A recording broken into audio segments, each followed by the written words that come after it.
You're listening to Packers Talk Network. PackersTalk.com.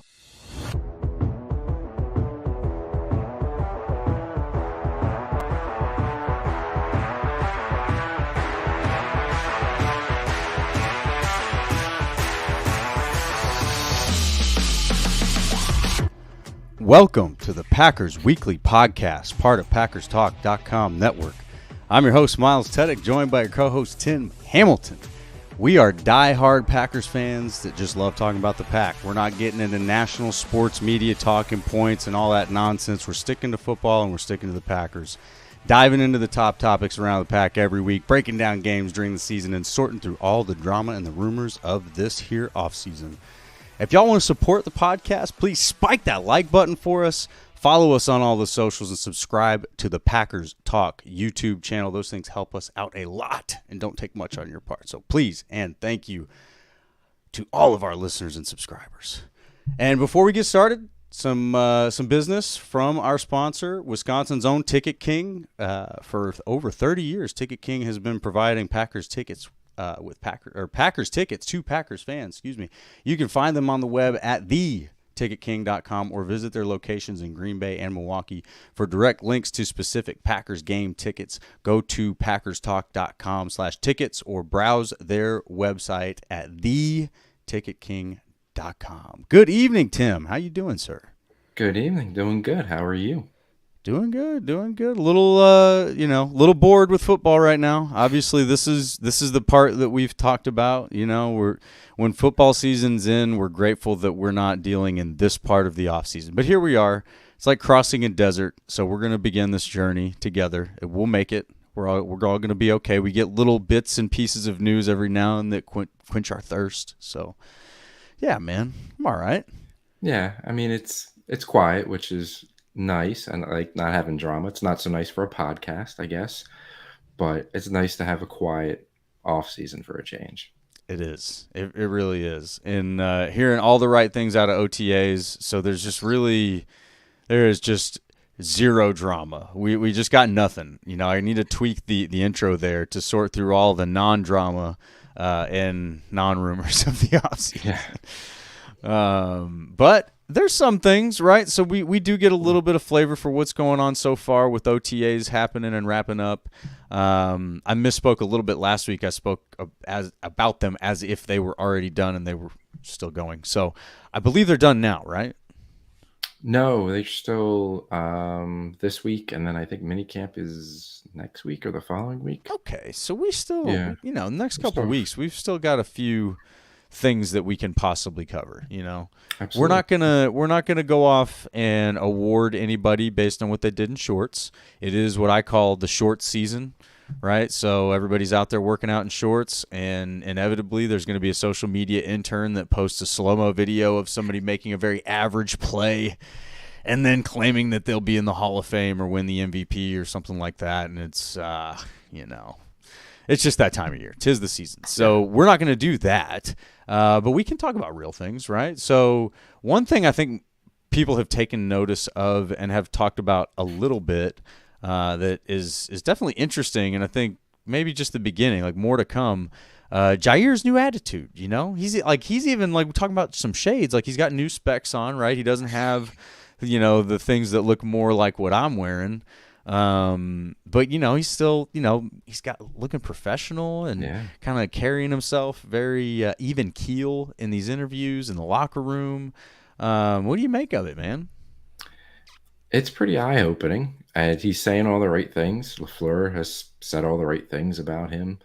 When Jeff Hafley's talked about him, he said all the right things. So it sounds good. I think he's in a really good spot right now.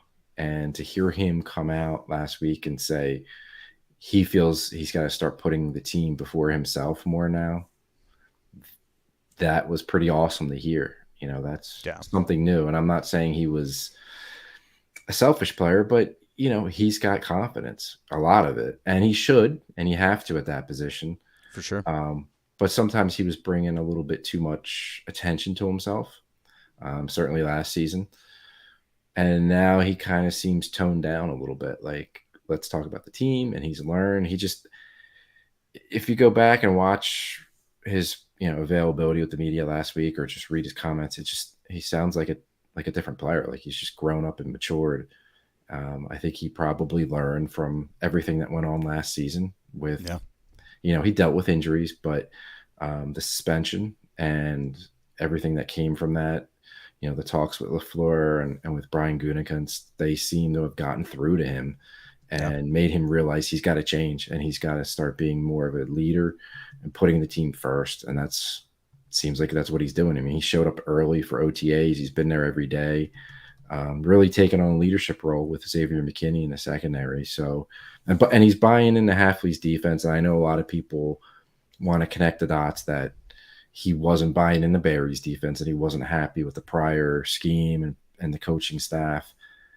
And there's probably something there to it. I don't want to, go too far with that because we don't truly know. We're trying to, decipher his actions and his words, but it definitely seems like he wasn't too happy with the scheme and probably wasn't too happy with Barry and maybe with, the secondary coaches he's had over the years. But so far so good now with Hafley and the new Derek Ainsley's taken over to teach or coaching his position. So yeah, you're hearing the right things from Jaire. He seems like he's really buying into this new defense and the new team philosophy. So far so good.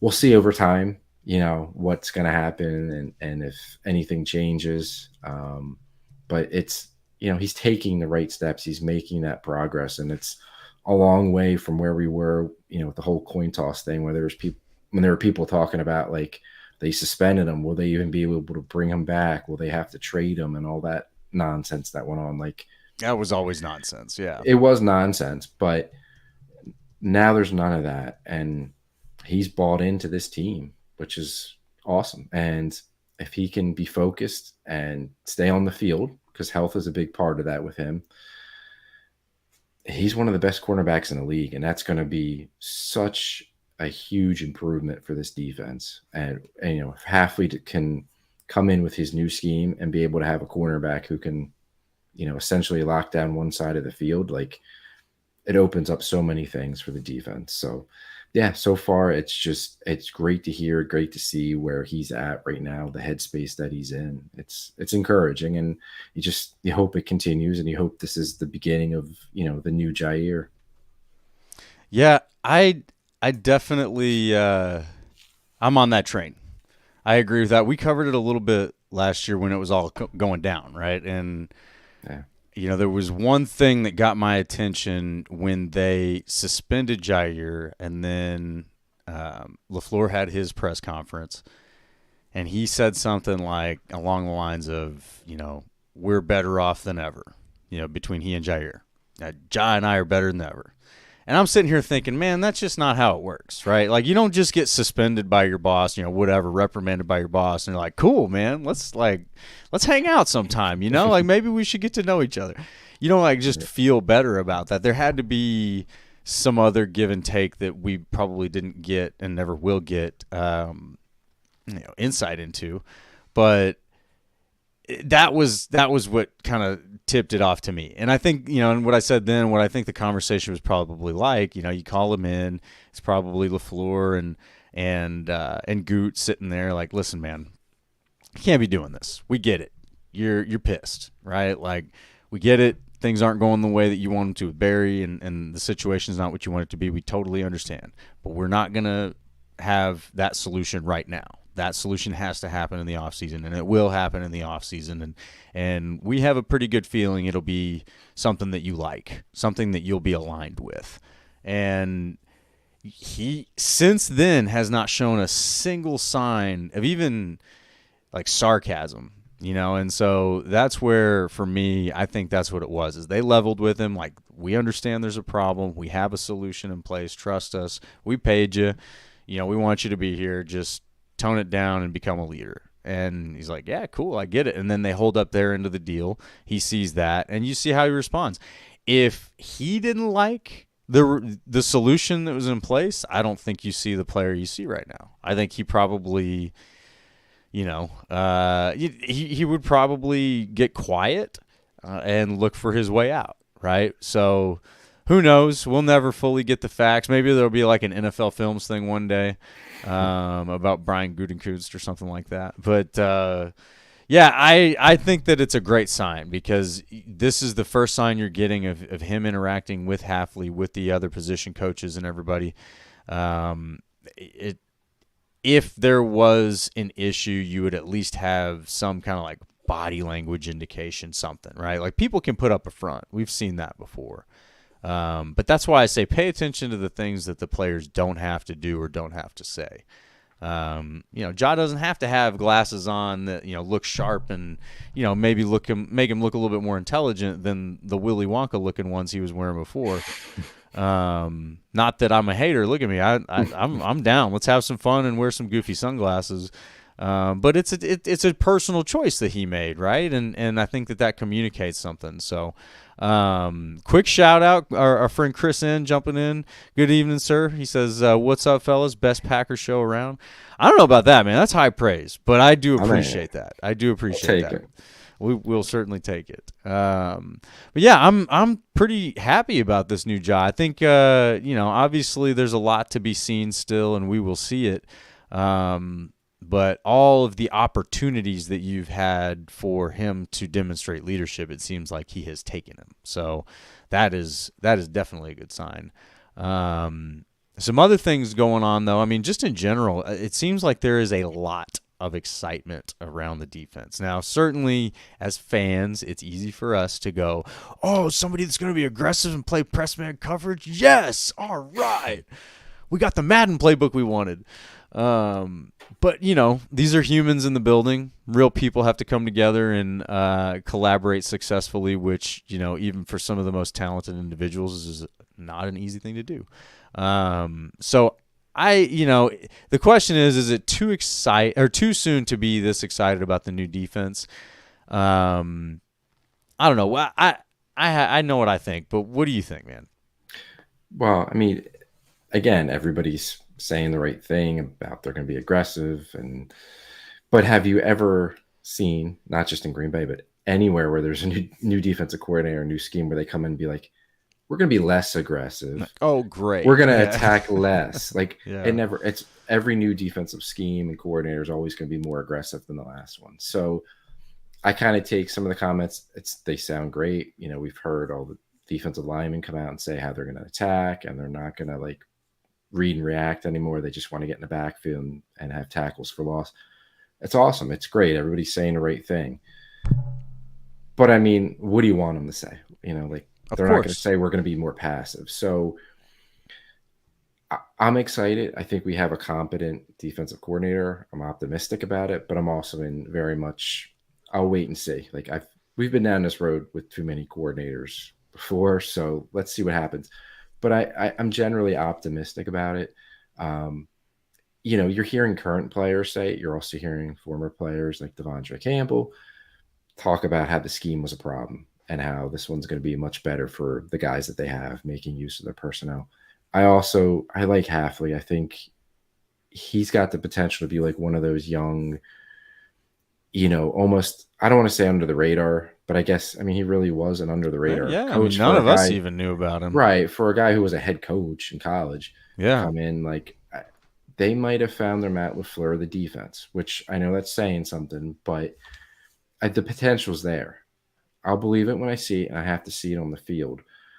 But I just think looking at his background, listening to him speak, seeing the staff he put together, the athletes that he has to work with on defense, like it's there for him. And the scheme that he wants to incorporate, how he wants to run it, like it's there. Like the potential it's sitting there for them.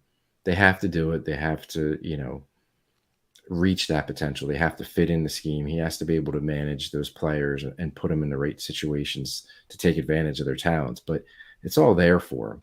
And I think we can be excited and optimistic while also being, cautious about it. For sure.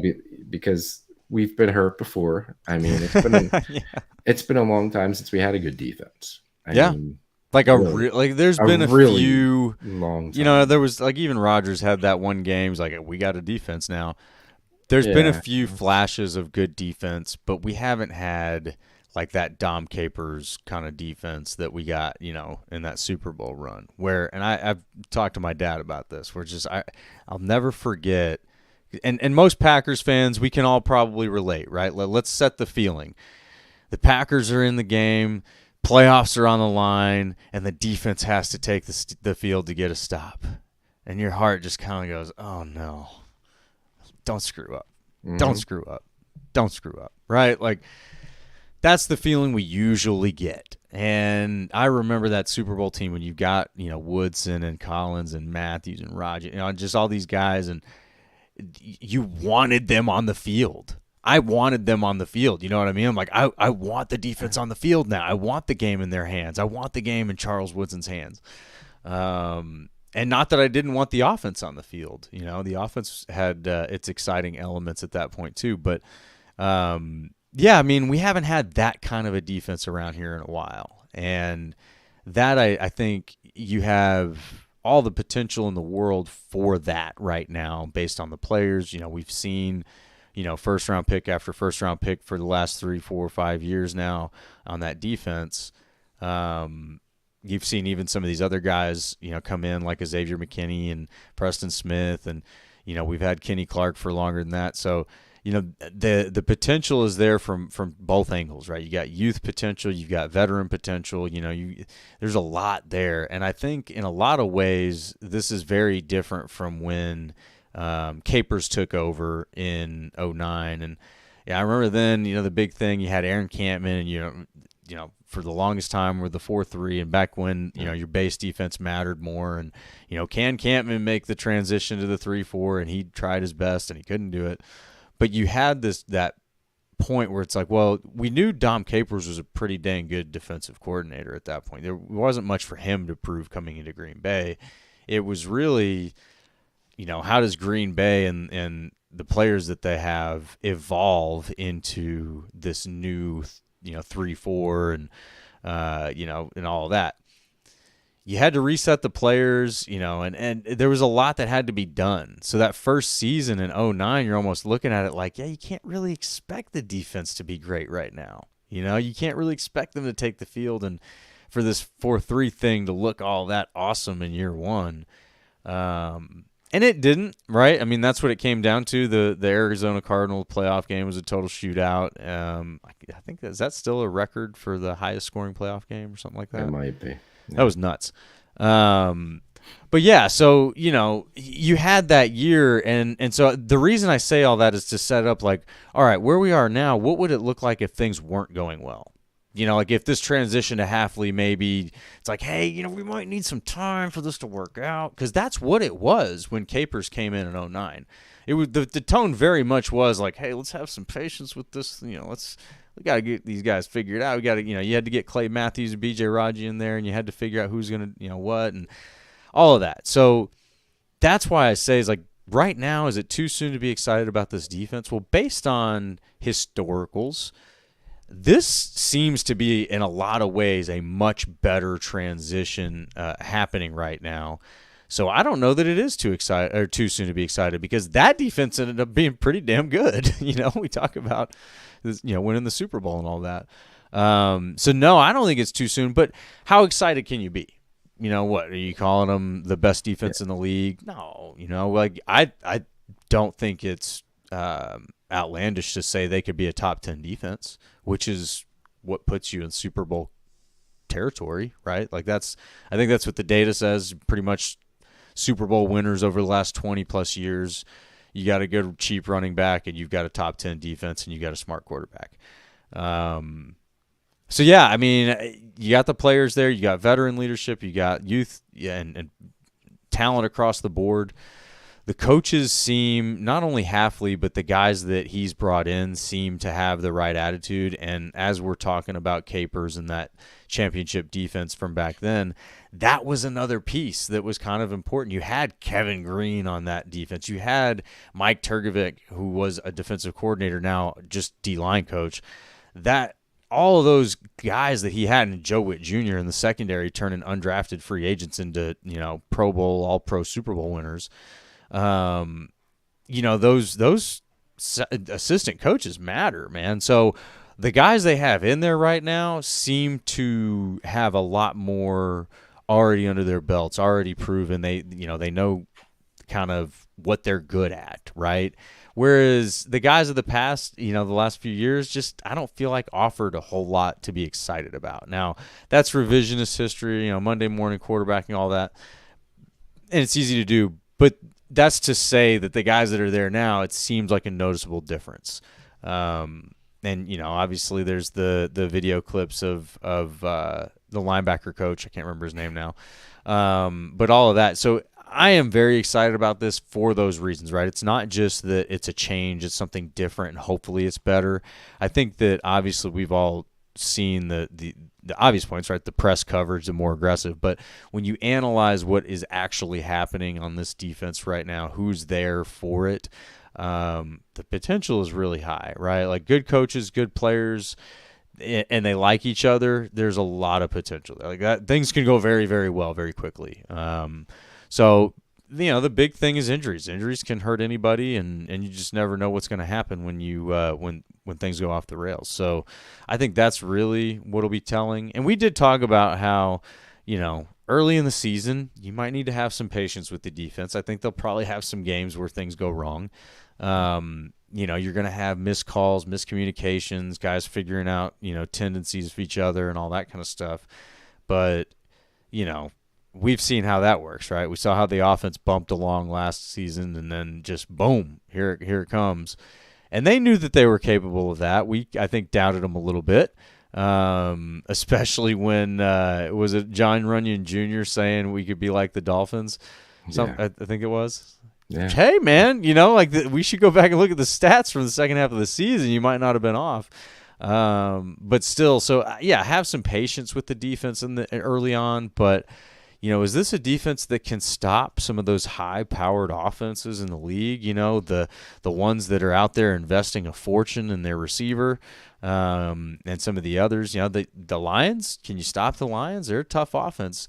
Can you stop the Chiefs when you get to the Super Bowl to play them? Those are the questions you really want to be able to answer. I think across the board, the biggest question mark for me is going to be Hafley's play calling.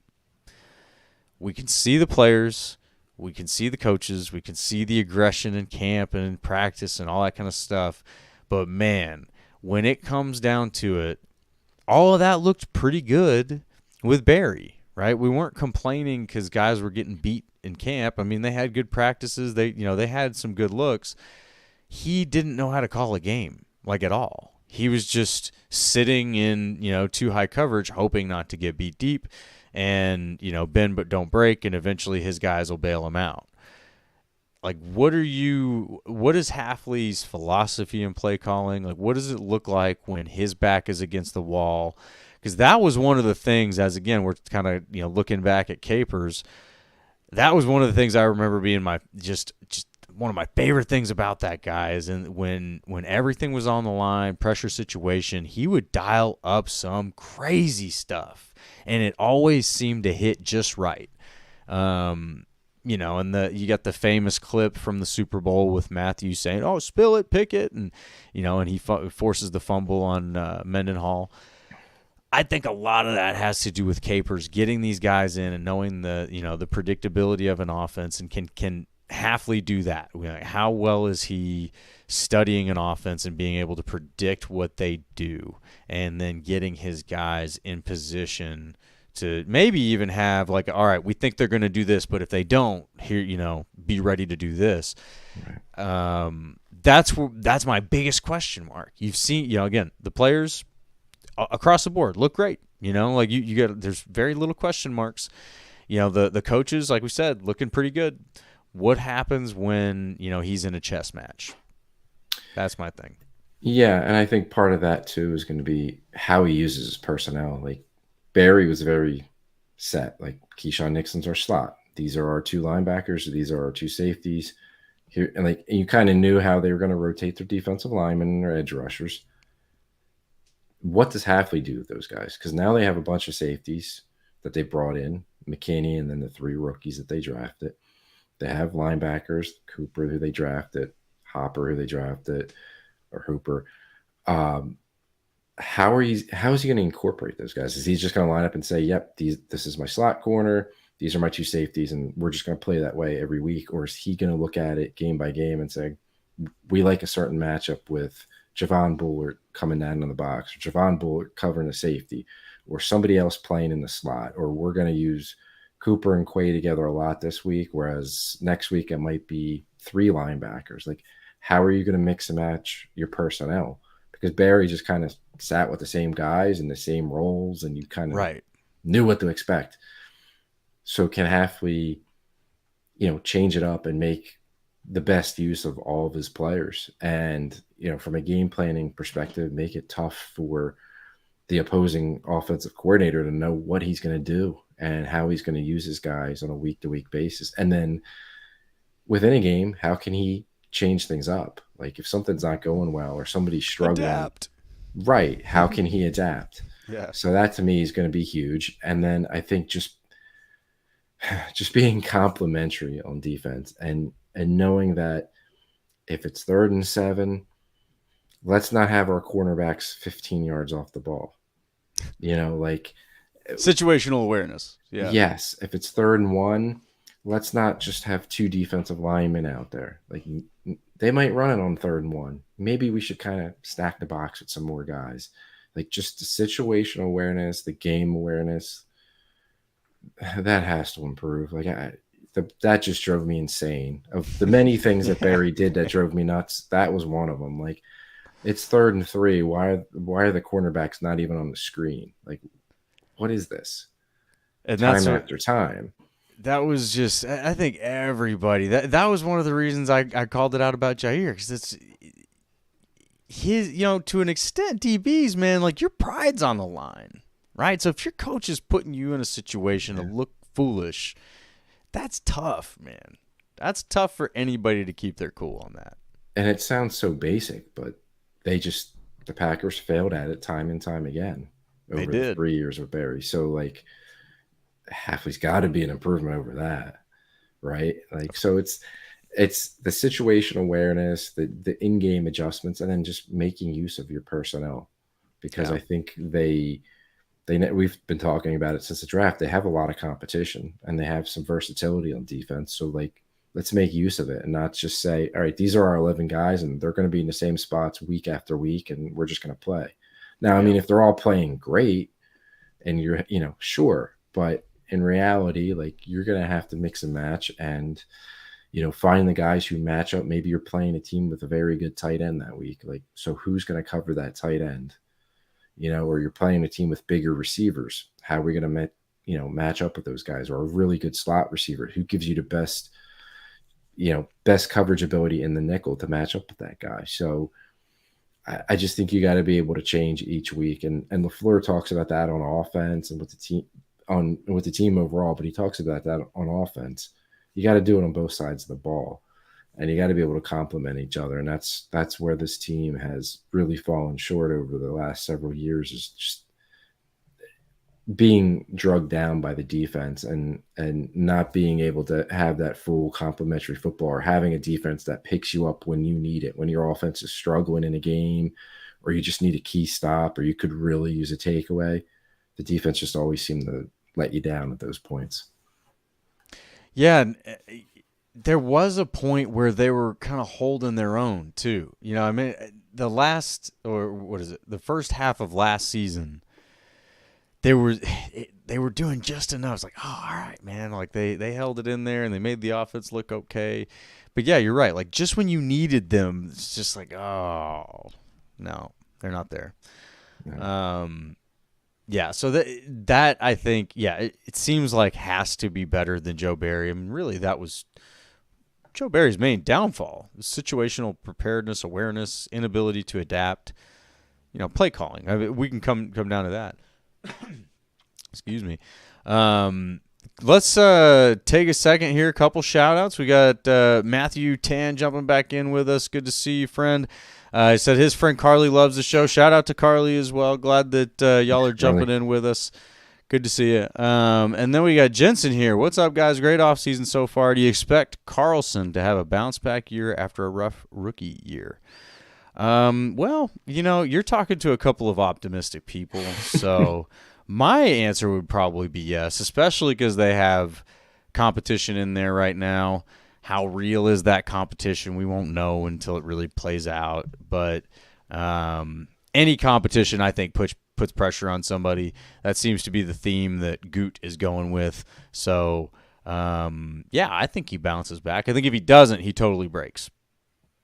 Yeah, I think it's just a positive sign that they recognize there's a problem. And I know it's quite clear that there was a kicker, but like sometimes you're going to say he'll be better as a second-year player, and we spend a draft pick on him. We're okay.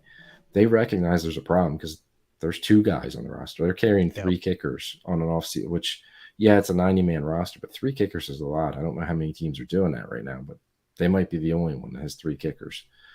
So that they're giving him real competition, and it might not be one of the other 2 kickers. It could be somebody on another team that becomes available that they like better than Carlson. So he's competing with everyone in the NFL, not just the 2 guys. I think it's a true competition. He's the favorite, and I think if there's if it's close, they're going to go with Carlson.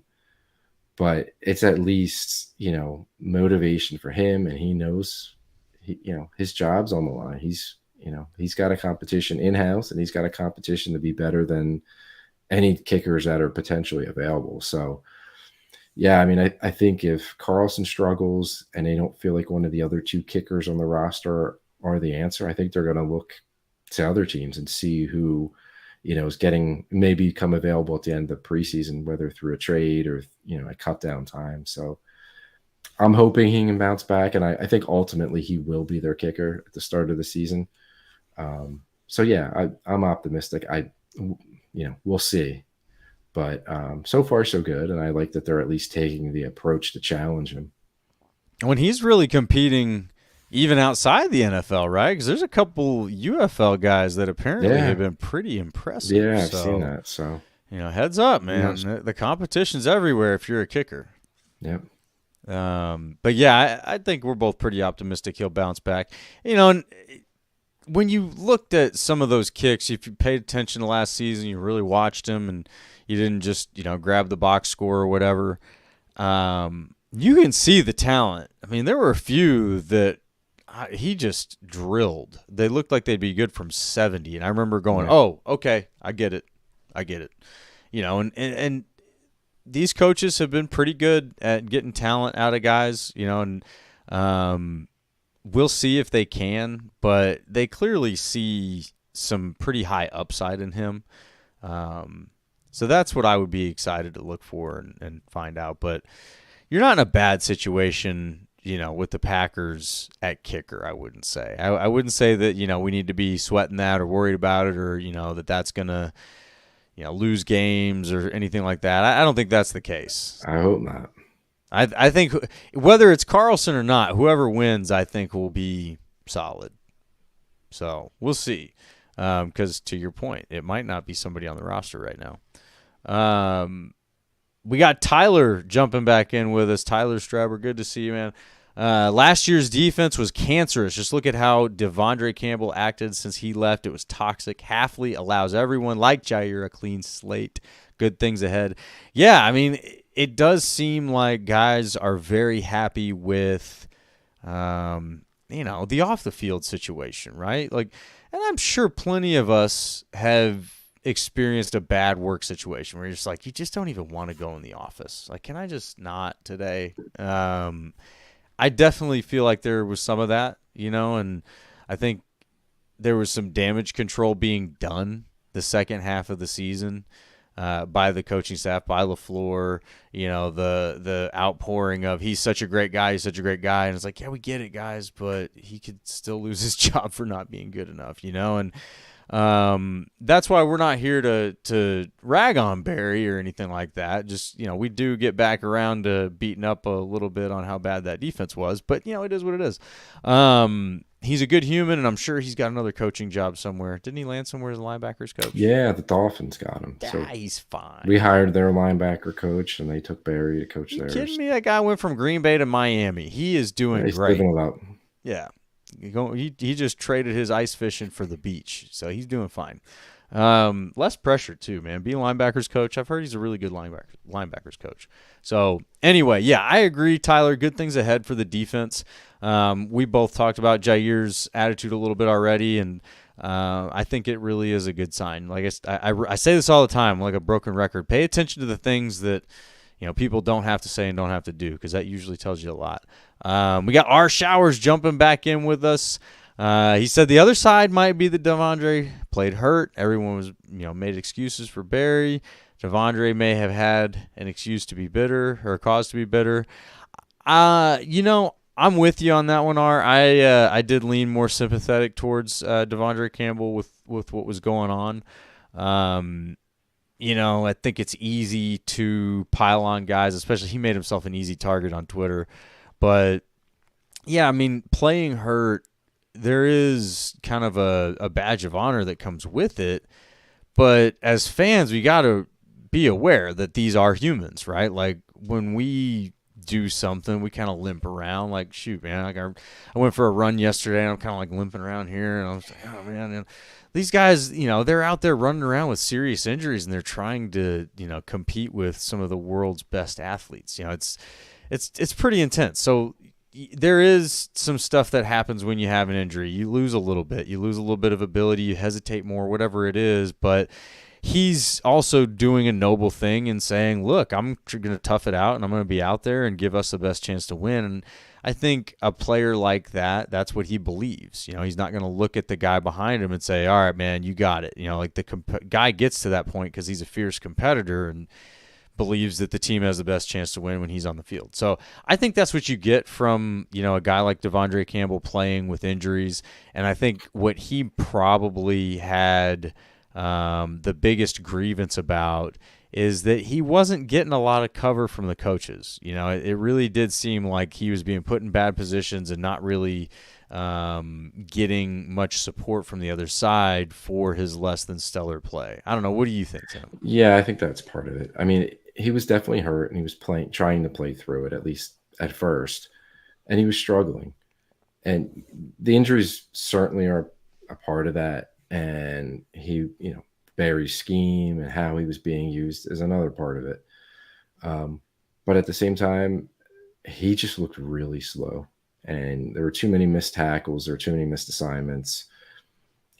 He was slow to react, slow to get to the ball. Like, it falls on him as well.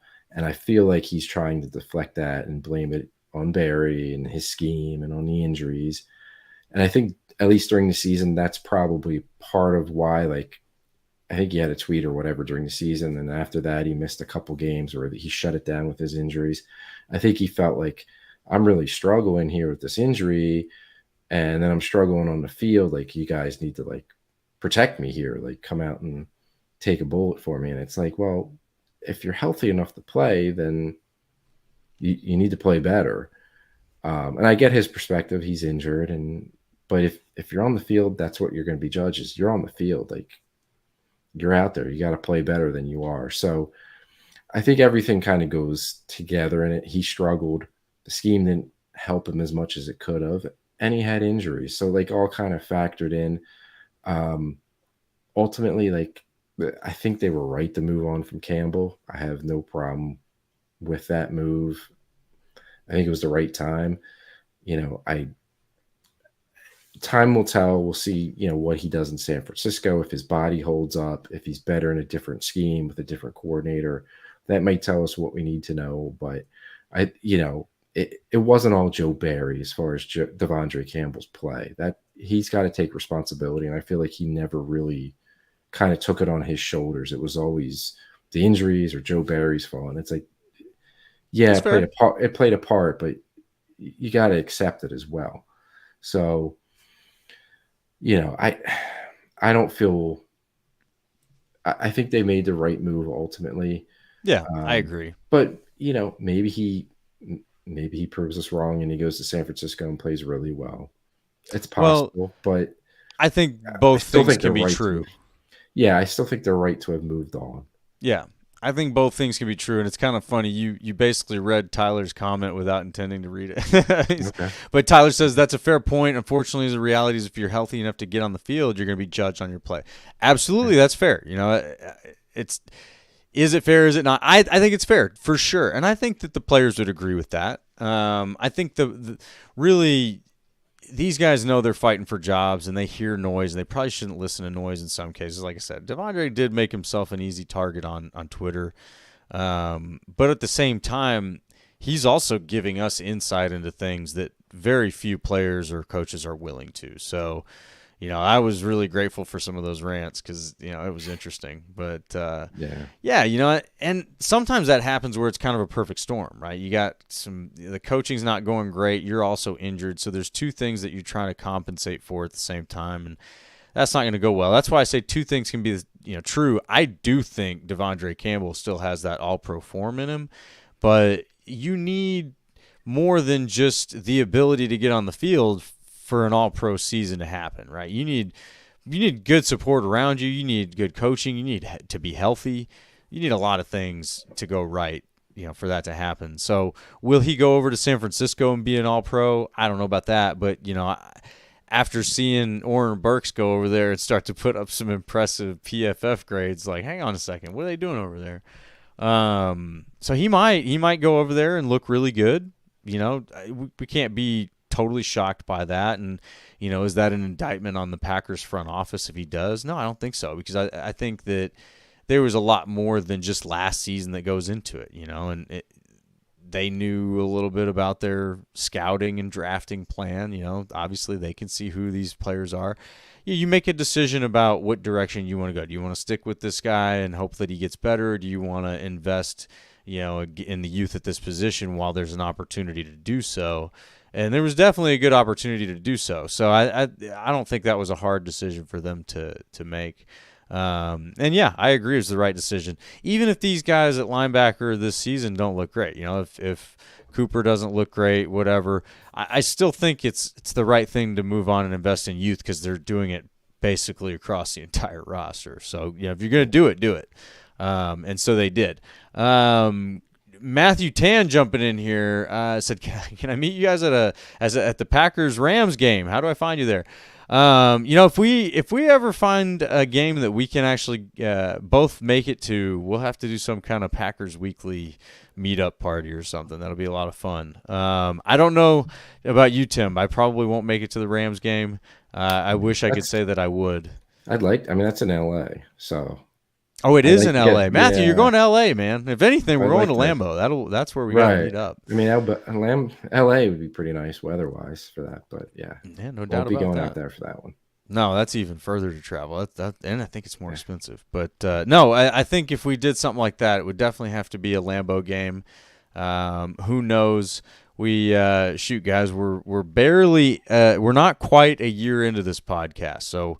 We got plenty of time to figure this thing out and find some ways to have some fun with it. But we will certainly not make it a secret, right? So if we do something like that, we'll let y'all know how to find us.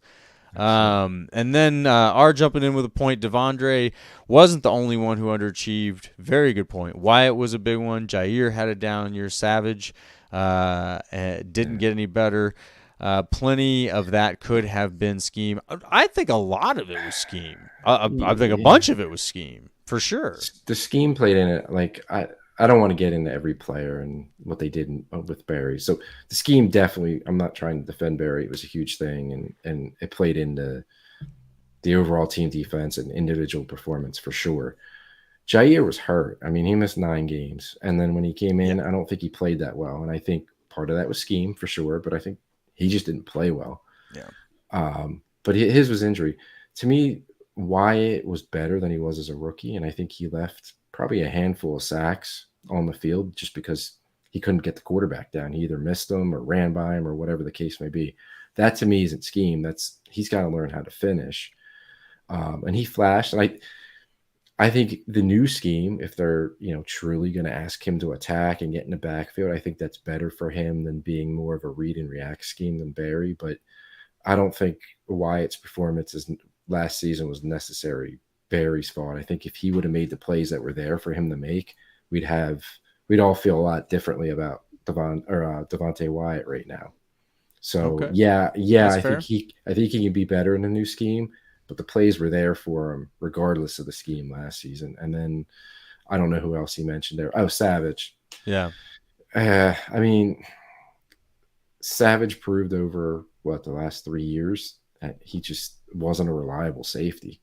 And yes, again, part of that's the scheme for sure, but at some point within those 3 years, like you got to just be better. Like, See, that's where I scheme, point to the assistant coaching being very important. yes, and it all plays into it, but it wasn't like he was really good in Pettin's scheme. He had flashes, but like it wasn't like he was an all pro and then he fell apart. Right. But that's my point. Like when you So have flashes, that means the guy has the ability. And at that point, it's a yeah, coach's job to get it out of him. And I'm not totally letting the players off the hook here. You know, players have to do things consistently, and that's not easy. If it was, you would have better NFL players and more, I guess. Not easy at all. But, yeah, that's where I point to the differences, though, between the last championship defense that we saw and where we're at, hoping that this is a championship defense, is that you had Joe Witt Jr. there before turning these no-name dudes into, champions, right? All pros. Tramon Williams, Sam Shields, both started in the Super Bowl, both undrafted free agents. Nick Collins obviously back there, Chuck Woodson back there for sure. So, there's good play and leadership around them, but you consistently saw Joe Witt Jr. get more out of guys. You didn't see that from this staff. yeah, You haven't seen it in a while, really. I mean, I'll argue that Jaire has a different level of ability than most of these guys, so you don't need a coach to get anything out of him. You need a coach to get out of the way, right? That's kind of what you need with him. With the rest of them, though, with a guy like Savage, and this is where, if he goes into the – I don't know anything about the Jags coaches, if they're good or not, who they are. But if he goes down there and gets good coaching, that's another one. I would not be surprised at all if he turned into a guy that looks better than he did with the Packers. And those things happen. yeah. And counterpoint to that is they took Rasul Douglas off the Cardinals practice squad. He was a journeyman. Fair enough. Fair enough. Great counterpoint. And Carrington Valentine was a 7th-round rookie. Great counterpoint. And Corey Ballantyne was a journeyman, bottom of the roster, practice squad kind of guy. Like, so I agree with you. I agree with what you're saying, but there are examples of where they did get something out of guys. For sure. So could Savage be better in Jacksonville? Absolutely, he could be better. But I don't think him being an underachiever and a disappointment in Green Bay was just because of Barry and the assistants and the scheme. Like, that falls on Savage. And when you have an open field tackle to make the tackle. Like, I don't care what scheme you're in or what they asked you to do. You're there and make the tackle. When you can't make plays on the ball and you get lost in coverage, like, is that Savage or is that the coaching? I mean, I guess you could say both, but at some point, like, the players got to do it too. And to me, Savage just proved over the years that he was unreliable. So maybe he gets better in Jacksonville, but I don't know. I can't blame all that on the coaches of the scheme. And I hate won't that blame all of it. Right. I hate that it sounds like I'm defending Barry because, God, I would never think to do that. Look what we've made Tim do. Y'all. I would Look never what we're think doing. to do that. That's the complete opposite of how I feel about him. But, it's on the players too. So Yeah, and I don't want to let the players totally off the hook. I guess what I mean to point out is when you're at that level of the NFL and you've got, again, some of the world's best athletes, the differences come down to very small margins, right? You're splitting hairs in a lot of ways. So a good coach can make a guy like Savage a great player. A bad coach can make him an average player. That I totally believe is true. Now, that, again, it's not to take all of the credit and put it on the coach or, all the blame and put it on the coach, but a lot like a good teacher, right? We go through school. A lot of us experience the difference between a good teacher and a bad teacher, and a good teacher can make you not only good at a subject you don't like, but they can make you like it. And I think good coaches are the same, right? They can make you like things that you might not otherwise like. They can make you interested in things you might not otherwise be interested in. And we've heard plenty of stories of guys who come in the NFL that have never studied, never really taken the mental side of the game seriously because they've been able to rely on their athletic ability. So that's where I think that the coaching can make a big difference. And when you're uninspired, we'll say, by the defensive leader, I think that can be a non-starter in a lot of ways. But we didn't mean to make this whole podcast about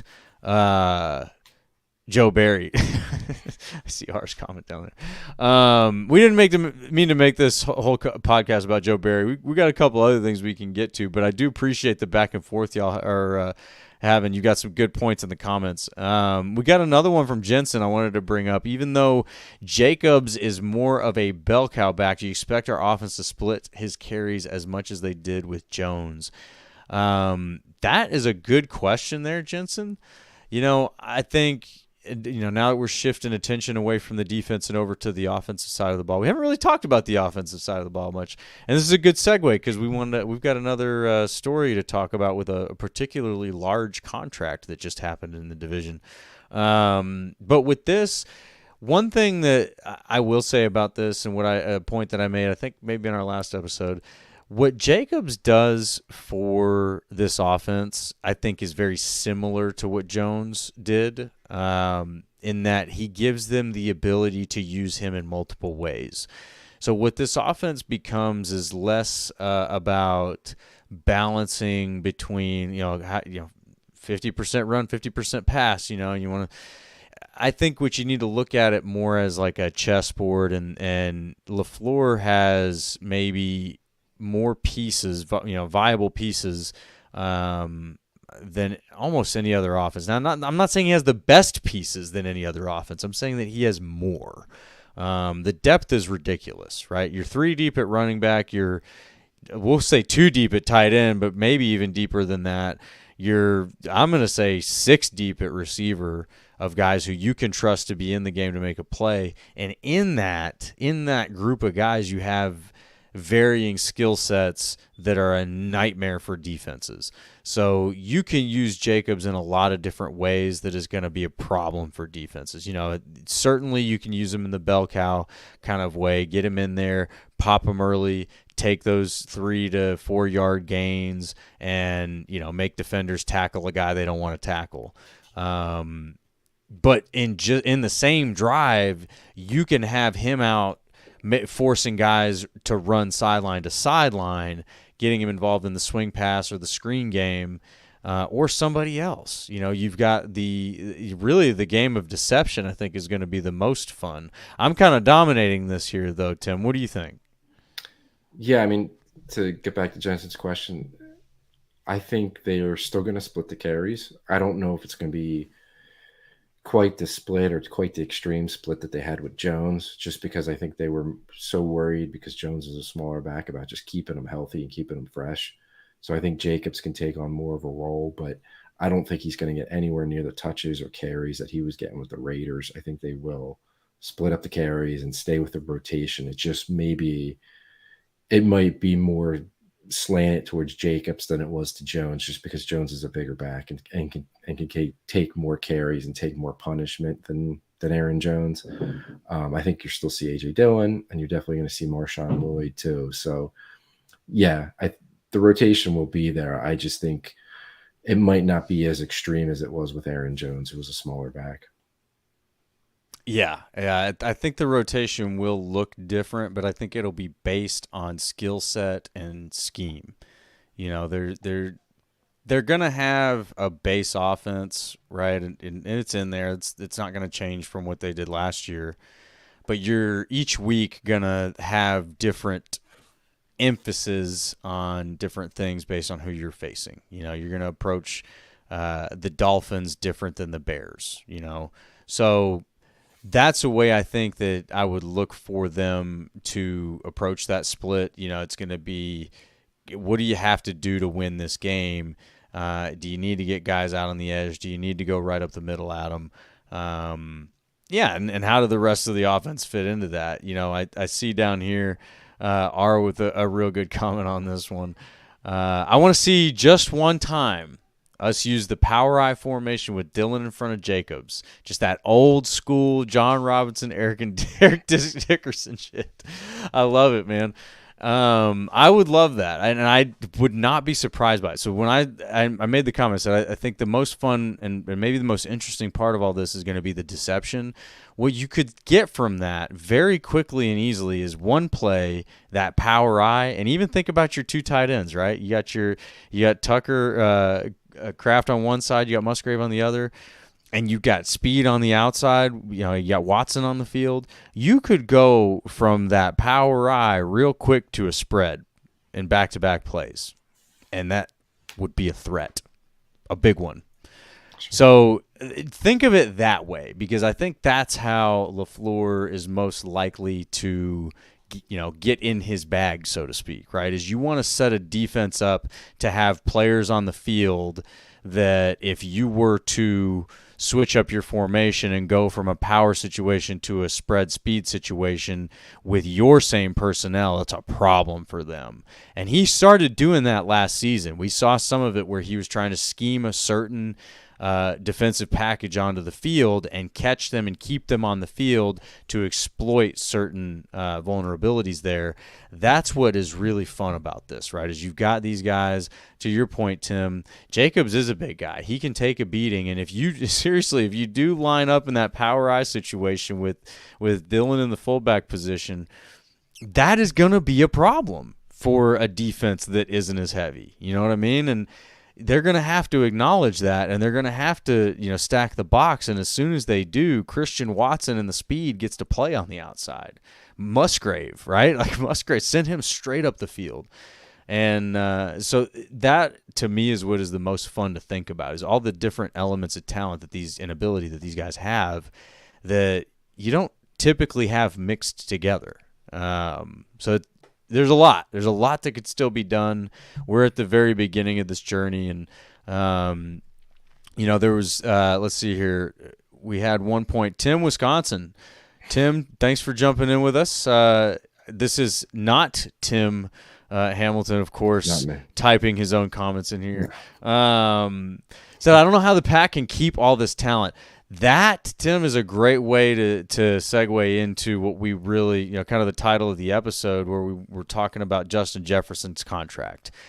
Right now, you have a differentiated advantage, is what I've called it, as the Packers, with the receiver room the way that it is. And really the entire offense, but the receiver room has the most bodies in it.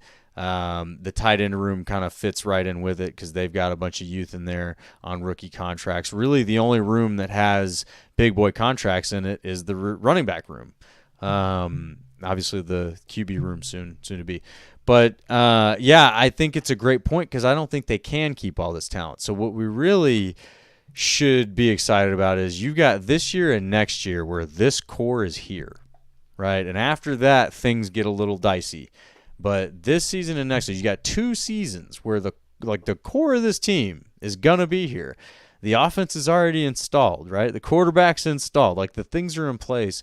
You have a very, very beautiful setup here for the next 2 years. And after that, things get a little bit more challenging. In Goot we trust. They've done a good job navigating a lot of this stuff and keeping the Packers in contention.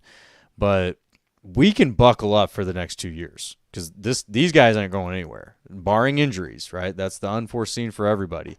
I don't think that they'll be able to. The question will become, over the next 2 seasons, who emerges as the kind of, you got to re-sign them, you got to extend them. Who becomes that person? Time will tell. I think any of us can there's a handful of guesses, right? That's the exciting part. But we've got a question for Tim here from Jensen.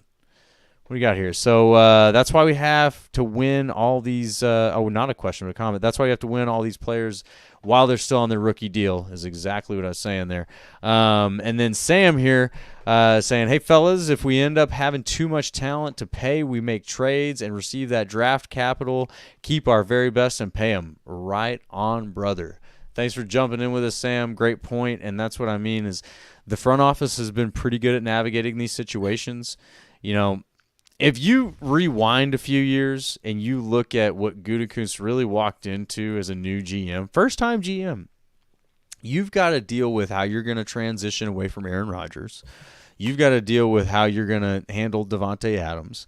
And those are just the two big ones. David Bakhtiari was out there. You know, all of this cap gymnastics that they had to do over the years to run it back and keep their crew together and then satisfy Rodgers and, you know, make the trade for Cobb and all of these things that they had to do to kick the can down the road. He did all of that, navigated it about as gracefully as you possibly could. And when you look at the compensation that he got for Rodgers and Adams, it's, to me, it looks pretty brilliant. So when you think about a guy that you want navigating waters like that, if all of these guys like Watson and Reed and Dobbs and then of course Wicks comes into play, you know, he's going to be a superstar, all pro, Hall of Famer, if you listen to Packers Twitter, which I hope he is. You know, and then your tight ends are studs like that. Yeah, we haven't even factored in the O-line here, you know. There's a lot to address. Good problems to have, and I think that as a fan base, we've got a really nice situation here that we've got the right guy leading things. Because if you look around the league, there are some straight up dumpster fires going on, and just so glad we don't have an owner. I'll seal that point with that one. Yeah, and I mean all these guys and having to worry about taking care of them. It's a good problem to have, but it's also a problem we don't need to worry about yet. So, like, just enjoy it. Let's see how these guys develop. So, Watson and Dobbs are going into their third year of their 4-year contracts. So, we don't have to worry about their contracts until after 2024 at the earliest, if even then. So, just let's see if Watson can stay on the field, you know, and be what we hope he can be, then, yeah, he's going to be a guy they want to pay. Wicks and Reed are even further out because they're just coming off their first year. So, like, there's still a lot of time for these guys to develop. We hope they all develop like we're expecting them to. Throw Musgrave and Kraft in there too. Like, and if they do, absolutely, they're not going to be able to keep them all. That's just reality. You can never keep everybody. And if they have 2 tight ends and potentially 4 receivers, like, you're not going to be able to pay them all. You know, maybe you get 2 receivers and a tight end or 3 receivers, whatever it may be. But that's another day problem. Like, let's see these guys develop because they haven't done it yet to where I can say, like, it's a no-brainer. You have to pay, you know, Christian Watson. You have to pay Romeo Dobbs. Like, I have to see more to want to pay those guys, especially at the prices that are going on. So I don't think the Justin Jefferson deal, like, he reset the top of the market. None of these Packers guys are even close to approaching that. And for me, like, Jefferson had 4 really good years where he's shown he's one of the best receivers in football. Yeah. Even if Christian Watson is healthy and explodes in 2024, like, there's no way I'd pay him close to Jefferson money. Now, maybe Jefferson getting $35 million, that has a trickle-down effect, and it starts bumping up the pay of all these other guys, you know, the middle tier or the next tier of guys, maybe. But we just saw a whole bunch of receivers get paid this offseason. There's Jamar Chase that wants to get paid. CeeDee Lamb, Tyreek Hill wants to redo his deal. Like, all these guys are going to be making a ton of money. So it's like maybe that next tier of guys or the next wave coming through, maybe it affects their contracts and it bumps them up more.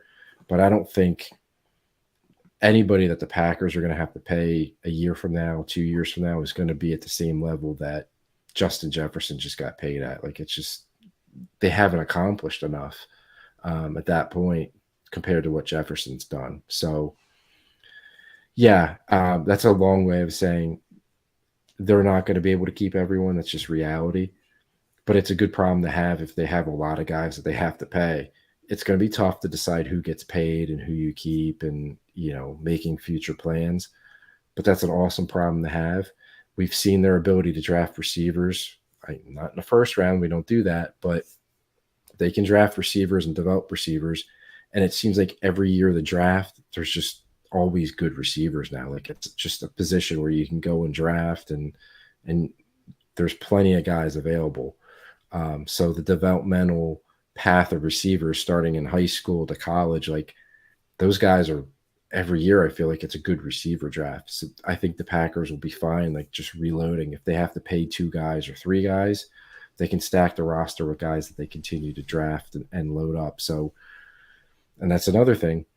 Expect them to draft receivers next year in the draft, regardless of who does what, because they know that future payday is coming for some of these guys, and they're going to lose people. So they're going to start reloading early.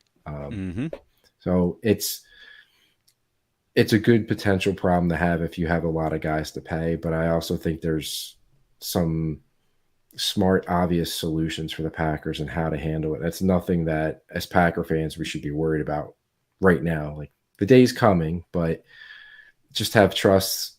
Well, first of all, hope that these guys can develop like we think they can, like they're capable of. But then just have hope that they know what they're doing, because they have a really long track record now of drafting receivers on the second and third day and developing those guys. So they'll be able to restock that position, in the long term. And if you have a franchise quarterback, he'll make some, he can make receivers look better than even what they are. Yeah. Yeah. And that's where, why does the Justin Jefferson extension matter to the Packers, right? We're Packers talk, right? And no nonsense, all that. We put it in the intro. But this is important because of that, right? It's because you have a full room right now, high potential, and in a couple of years, some real decisions have to be made. Something very interesting about how the Packers have done this historically. Most of us remember the 2011 squad, and Driver and Jennings, and you had Jones, and I think they had Jordy in there, and they were stacked. Finley and Cobb came along, I think, in 2011. He came along right after the Super Bowl. So they were absolutely stacked. The thing that fell off is after they drafted Devante, they ignored receiver for a few years. And there was some criticism on Ted there in the last few years, and I think hindsight we can see that maybe he wasn't in great health. Maybe made some poor decisions. But if you kind of like what Goot's doing right now, and obviously they didn't draft a receiver in this draft, and I think that's totally fine. I don't think anybody's going to be mad about that. But, say next year, the 2025 draft, you deem a receiver worthy of taking in the second round. All right. Now, you just keep the thing going. You keep restocking, and then whoever is sort of the odd man out after that works his way out, and you just keep rotating that. The other thing that's interesting about that, and that was interesting about that crew, and how they were able to keep those guys around so long, like with Jordy and that, is that when there's so many of them, there's not just the one guy. They can't achieve what a Justin Jefferson has achieved. Justin Jefferson's the guy there. All the balls are going his way if he's on the field. You don't have that as a Packer. You really haven't. Right, except for Devante Adams for a few years there, you really haven't had that guy that just all the balls are going to. And when you're spreading it around, especially like last season, you're spreading it around, and what I expect them to continue to do with all this talent that they have, it is going to limit the total upside of the individuals. So that is when it becomes, all right, well, what does the player want to do, right? And we're seeing this. We saw a small example of this offseason with A.J. Dillon. A.J. Dillon could have gotten more money somewhere else. He has been very, very outspoken about the fact that, Door County is his home. So you have a player there who wants to stay. He just wants to be part of it. So what I think they'll probably try to do, and you just feel it out. All of these guys may be ambitious receiver one types. If I can't do it here, I'm going to do it somewhere else. Fine, great. But I think you'll get one or two of them that are totally cool with being receiver 3 in Green Bay or receiver 4 in Green Bay, and maybe fighting for a championship, playing with Jordan Love, and making middle-of-the-market money, right? That's what I think they need to get good at identifying. And James Jones was that kind of guy, and then you got one season, he led the league in touchdowns, and Jordy Nelson, I don't think he ever signed a top-of-the-market receiver deal, but the league looked at him as one of the most dangerous receivers in the league when he was in his prime. So all of that to say, we're on very different ends of the spectrum as of the Vikings right now, right? They've got one guy, might be the best guy in the league. Very good argument for it. And they're having to pay him like a quarterback. Or you could have a room of a bunch of guys, and you could have a bunch of fans arguing about, well, we don't have receiver one. Is that okay? I don't know. You tell me. You got to pay receiver one like a quarterback, or for less than 1 year of Jefferson, you're getting 23 contract years of Packers receivers right now. So it's an interesting trade-off, but I think what it has effectively led to right now for the Packers, the advantage that I think it is it's like having a rookie quarterback salary. We don't have that with Love right now, and hopefully he's about to get a big old payday. But we see that trend across the league of teams trying to capitalize on a good quarterback on a rookie salary. And Jensen says just like Mahomes did. But that's what I think teams try to do because it is a massive salary advantage, right? When you've got this guy who could take up, what is it, like 25% of your salary cap, I think in a lot of cases, taking up a fraction of that, then that leaves room when you think about it for, depending on how you pay him, 3 to 5 other starters on that roster. And that can be a big deal and be the difference between having holes in your roster and not having holes in your roster. So I personally, Justin Jefferson, you can't say any team on the league wouldn't want that guy on their team. Yeah. But I think the way the Packers are doing it makes a lot more sense in the long term, like in the macro. Like when you're talking about how to manage the salary cap over the next 5 years, the way the Packers are doing it makes way more sense. It gives them more flexibility. If Christian Watson, say, emerges to be just as dangerous as a Justin Jefferson and commands to reset the receiver market in a couple of years, great. Awesome. You got that guy. Cool. Well, hopefully you've got at least 1 or 2 guys that want to hang around and not make top of the market money. Right. And you've seen examples of that across the league in the past. But that's what, you just have to, I think if you're Goot, you have to see what happens. And he's put himself in as good a position as you possibly can with that position. I think, you've got 2 guys from one class and 2 guys from the next class that are just no doubt pushing, for top snaps on this team. So, I think I'm really excited about where things are at. Great that Justin Jefferson is making money. Great that he's sucking up a ton of their salary cap over there, and hopefully going to prevent them from being any better than they are. You might get 150 and a couple of touchdowns on us every now and then, but we'll be Super Bowl contenders, and they won't. So I'm cool with that. And you guys have been going nuts in the comments. I can't keep up with the comments. I don't know if you've got any, Tim, that you've spotted that we should call out, but I appreciate everybody jumping in with us. It's a lot of fun having y'all on here, going back and forth on some of these things. But yeah, so, when it comes to these, there's a lot of comments coming in about these receivers. 1 point, Reed led and had less than 800 yards. Exactly. And that was a rookie record too, right? Yeah. But and obviously you want the upside to be higher than that.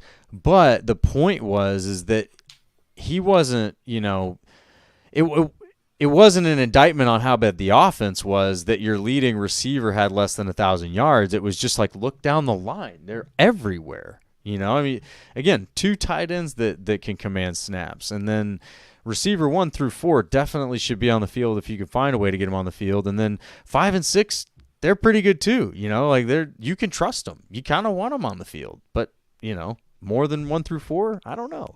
These are tough decisions they have to make. Oh, by the way, running back 1 through 3, they're all part of the mix. So there's a lot to go around, a lot of mouths to feed. And with all those guys, that may be a way that you keep some of their salaries down, is that there's so many options there that nobody's going to put up huge numbers like Justin Jefferson or CeeDee Lamb or whoever. Exactly. they're, because they're able to spread it around, they have multiple guys, then maybe you're able to keep a few of them long term because they don't have the numbers to back up the huge upper echelon Right. salary numbers that are out there. It's possible that happens, but they may also eventually have a guy who becomes their true number one, kind of like Devante Adams. It's possible. Yeah, it is possible. But, either way, you just want them to develop and you want them to be good, and you worry about who they're going to keep and how much they're going to pay them and how they're going to fit all these guys together later on. And I know, there's so many things we can debate, and Jordan Love's going to get paid, so that's going to take up a lot of the cap space. Yeah, and I'm fine with that. I love having a franchise quarterback and being able to pay him a ton of money. It's much better than the alternative, which is, just we can talk about the Vikings. The Bears, like they're paying rookie because they're continually looking for the next guy that they still can't find. Green Bay has them. So, yeah, I'll pay my quarterback, $50 million plus a year, whatever it ends up being, and then try to figure out how you're going to keep receivers together. That's fine. That's better to me than having receivers to pay, but not having the quarterback to go with them. Yeah. Yeah. And I like ours idea here, new PSYOP. Green Bay receivers are system guys. I think we need to really get behind that, I'm with you. I say this now, and we're kind of towards the end, so we can have some fun with this. Anybody that's ever been to Arkansas, it's beautiful. It's a gorgeous state. And growing up, y'all probably heard they kiss their cousins in Arkansas kind of rumor, right? Like, oh, it's weird folk out there. That is by design. They are trying to keep people from finding out how gorgeous that state is. It is just beautiful in Arkansas. Anyway, I think we need to manage to do. Now, we don't have to go making some kind of outrageous rumors about receivers kissing each other, but we need to just get this system guys thing going, because if we can convince the rest of the league that, hey, these receivers are good here, but they wouldn't work for you, I think then we'll really be on to something. I don't know where the hell you're going with this. We got into Arkansas and sister kissing and whatever. No, just Arkansas. They have a very successful, long-standing psyop of making people think that they kiss their cousins because they don't want people to know how beautiful it is there. Just like, stay out. We kiss our cousins. But yeah, so I think ours onto something with this psyop here. But I also I want to have some fun here with a question Jensen brings up, and I think plenty of Packer fans have talked about this. Any chance Devante comes back to retire with the Pack? No. Tim's shaking his head. No, that's they've been down that road. That's closed.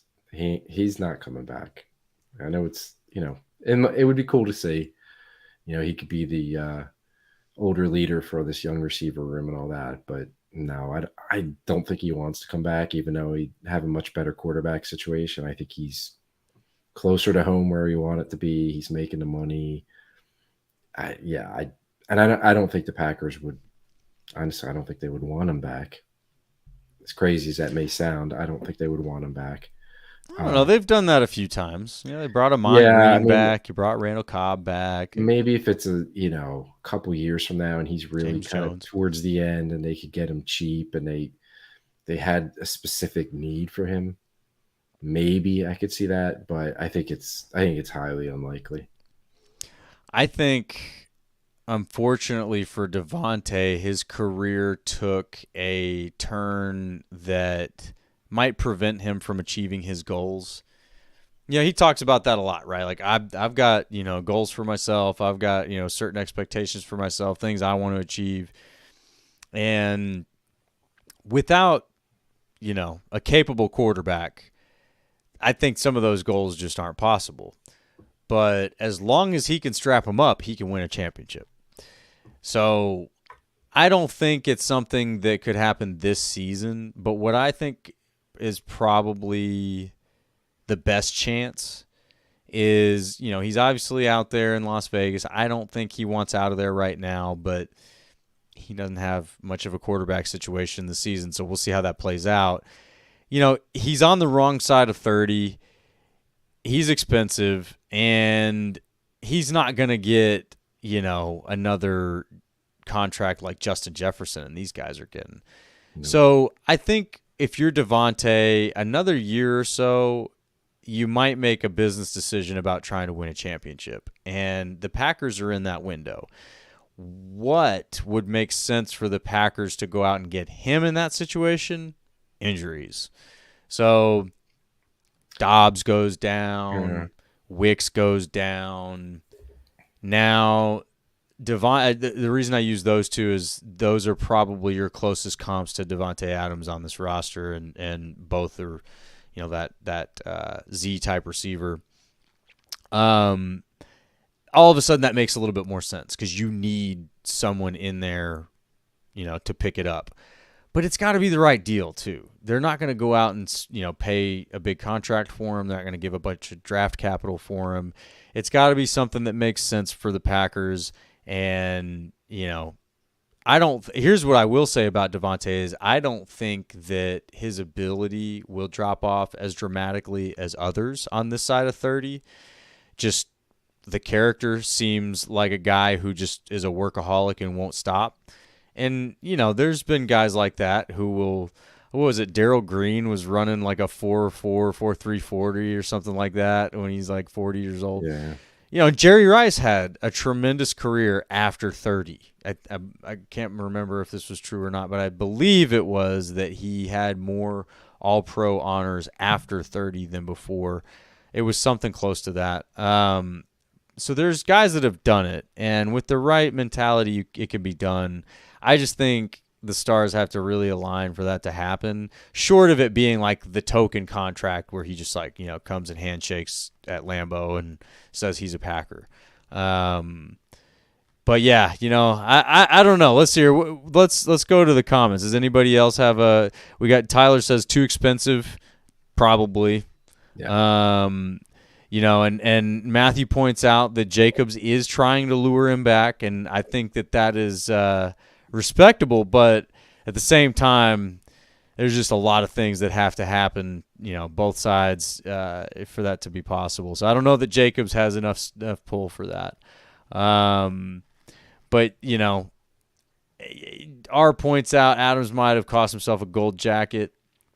And it is sad. It's legitimately sad. I think it really is a sad situation because the decision that he made from where he was at, the information that he had, he didn't know enough about Jordan Love. And I think that's totally fair at that time. I don't think Jordan Love really started developing until that season after Devante was traded. So it sucks that it worked out the way that it did. Like, just a ridiculous way for that to fall apart. He thinks he's going back to play with his college buddy, probably one of his best friends still. And who could have predicted Derek Carr to fall off? I mean, and that the Raiders would really kind of turn their back on him so fast. Like that, there's just a lot of unpredictable things, and it just stinks that he made a decision like that. Because Devante, by all measures, seems like one of the good ones out there, and you want to root for him whether he's a Packer or not. I would have loved to see him, win a championship. But yeah, it does. It seems like he really cost himself a lot with that decision. I don't know. What do you think, Tim? Grass isn't always greener on the other side. Yeah. Ain't the truth? I get his reasoning, and it made sense at the time, but the Raiders have been a mess of a franchise for a long time now.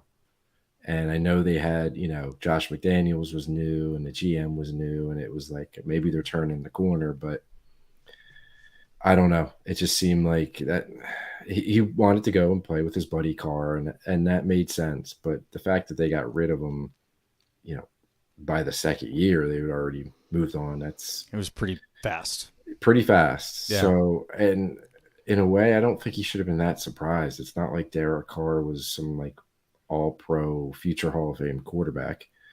And again, they're a mess of a franchise for long enough. That should tell you some things. Maybe maybe do a little more research, maybe look into it a little more, and before you jump at the opportunity to get paid and to go play with your college quarterback, like it might work out. But if you look at the history of the franchise, it, it was, I don't want to say it was bound to fail, but it probably wasn't going to end up the way that he was hoping it would. And the fact that it failed that badly that quickly is, I guess, a little surprising, but it just, I don't know. From the beginning, that just seemed like too good to be true for him.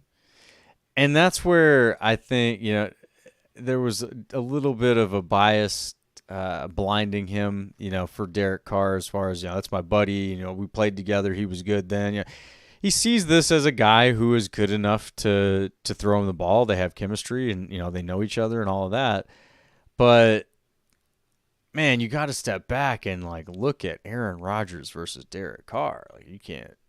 Yeah. They're just not the same, and he made some comments and everybody threw him back in his face. And again, it's like, what's the guy supposed to say but about Derek Carr being a Hall of Famer or whatever? But I think, and Tyler makes a good point here, he made zero effort to help Jordan during his time in Green Bay. That KC game when Jordan filled in, his body language was terrible. He didn't do anything to help Jordan through that, and he rolled his eyes. I agree. If anybody had the opportunity to know what Jordan Love was, Devante Adams was one of them. He had all the opportunity in the world to run routes with Love, try to bring him up to speed. I think that the leadership in the locker room at that point had started to sour a little bit, right? Aaron Rodgers was setting that tone, and his body language was very poor when he didn't get what he wanted, right? And so I think maybe a little bit of that might have rubbed off on Devante in that moment. But, it's hard to tell these things. You never know what's going on outside these situations with the humans involved. But it did seem like that there was a lack of effort on Devante's part to get involved with Jordan, to understand who that player was. And you would think you would want to do that to at least be able to make a good decision about who your quarterback should be after Aaron Rodgers. If you're Devante Adams and you have these aspirations like he talks about, these goals and expectations. Yeah, I think he made a tactical, strategic error there in not paying more attention to Jordan Love. And you almost admitted as much, right? On that podcast he had with Max Crosby, last month I think it was, he almost got him to admit, did I make a mistake? I think what ultimately saves him on that is, he made a family decision. He can live with that. And I think, he might be, I don't know. He loves the Raiders. He clearly loves the Raiders. He might be excited about what they got going on there. Gardner Minshew. Who knows? We'll see what quarterbacks come out of the draft next season too. But gosh, this was a good episode. We got into a few things that I didn't expect to. Talked a little bit Devante Adams. Wasn't expecting Devante Adams. Yeah, was not expecting that. So it's always good to get into some of this stuff. Definitely appreciate y'all that jumped in with us and going back and forth in the comments. Y'all make this a lot of fun. Sometimes tossing in some really good points, good perspectives, just bringing up some stuff for us to talk about, some good questions to get into. So we hope y'all will come back next week and hang out with us again on the Packers Weekly Podcast, part of the PackersTalk.com network. If y'all want to support the podcast, please spike that like button for us. Follow us, subscribe to the Packers Talk YouTube channel. Follow us on all the socials, Twix, Facebook, Instagram, all of that. And we will see y'all next week, Packers fans. Go, Pack, go!